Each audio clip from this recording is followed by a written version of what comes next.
Pinoy gymnast na si Carlos Yulo, gustong magkaroon ng anak kay Chloe San Jose.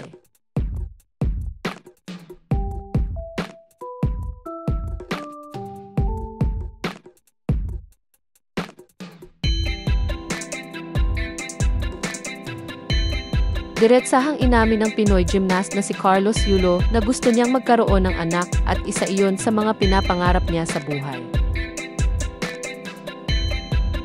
Sinabi rin niya na sana ay biyayaan sila ng kanyang jowang si Chloe San Jose ng sarili nilang anak pagdating ng tamang panahon.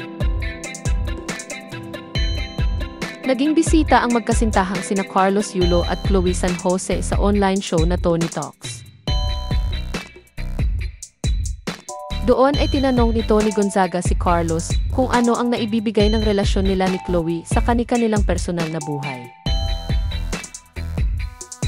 Sagot ng two-time Olympic gold medalist, peace and yung motivation na gawin yung mga gusto kong gawin sa buhay ko po. And syempre like in the future, kung magkapamilya na po kami. Kasi gusto ko pong magkaroon ng baby po. Gusto kong maging tatay po eh.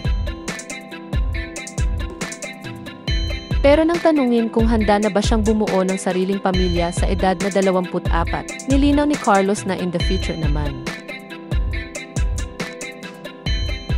Ayon pa sa Pinoy gymnast, masasabi niyang si Chloe na ang the one niya at palagi niyang ipinagdarasal na sana'y panghabang buhay na nga ang pagsasama at pagmamahalan nila ng kanyang partner.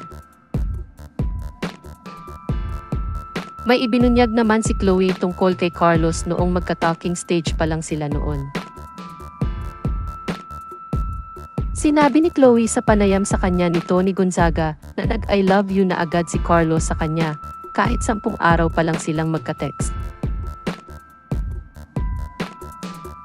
Pero ayon sa kanya, hindi muna niya sinuklian ang nasabing mensahe ni Carlos at sa halip ay ibinalik niya ang paksa sa kung ano ang pinag-uusapan nilang dalawa bago ito naghayag ng nararamdaman.